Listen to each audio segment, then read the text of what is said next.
If the engine fails on takeoff, what we want to do is adjust our pitch to maintain an on-speed AOA condition. We're going to apply lift flaps, and we'll talk more about what that means in just a little bit. And we're going to fly the airplane. We're going to maintain positive aircraft control. And we're not going to get any slower than an on-speed AOA condition all the way down to the flare, wherever that might be. And in any engine failure situation on takeoff, we really have to decide where we're going to go. And if we are, in fact, going to turn, we have to look for that turning room.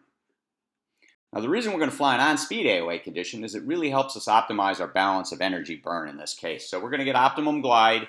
We're at an optimum approach and landing speed. We're not too fast. We're not too slow. And we're optimizing sustained turn performance. So all we really have to do is whatever it takes to maintain on speed and maneuver back to the runway.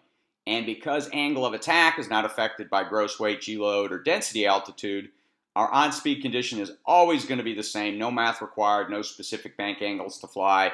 Nothing to do other than maintain the steady tone and maneuver the airplane simultaneously.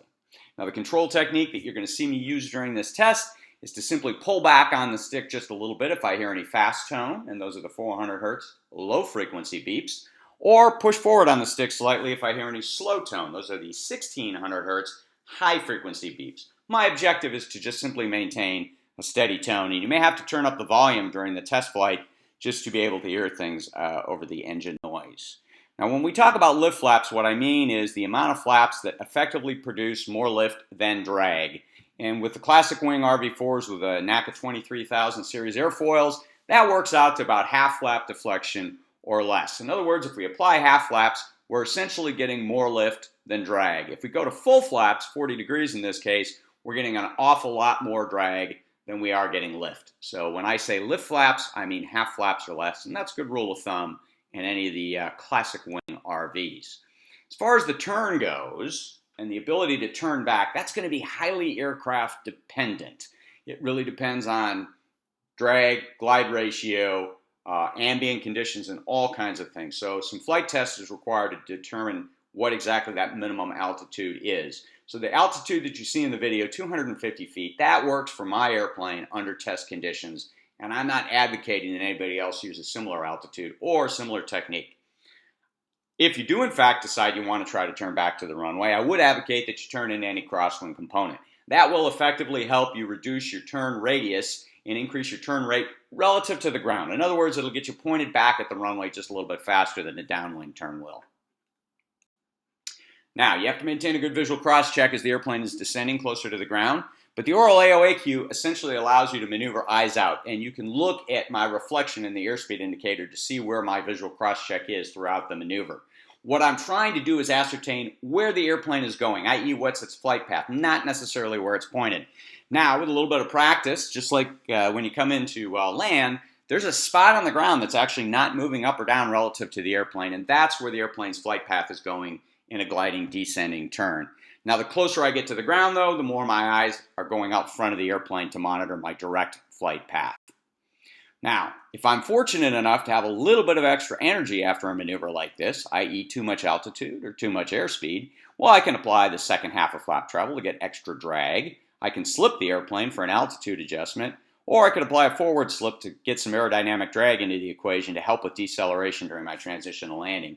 And like any other correction, several small corrections are generally better than one big one.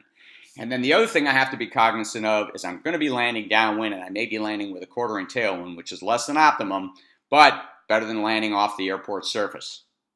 So now let's take a look at a basic flight test where we're climbing out at LRD max and the engine fails at 250 feet AGL. Skypark traffic, RV 7 Bravo, departing runway 9er, simulated engine failure on takeoff. Immediate return 27, Skypark.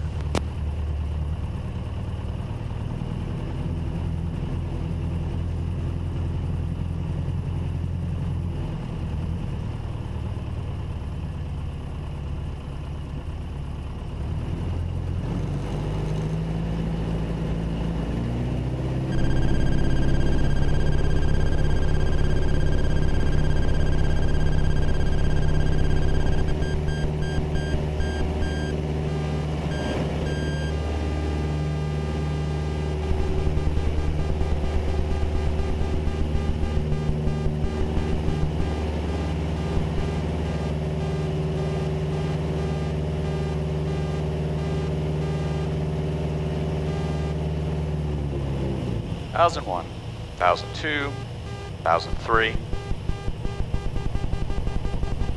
Lift flaps. On speed.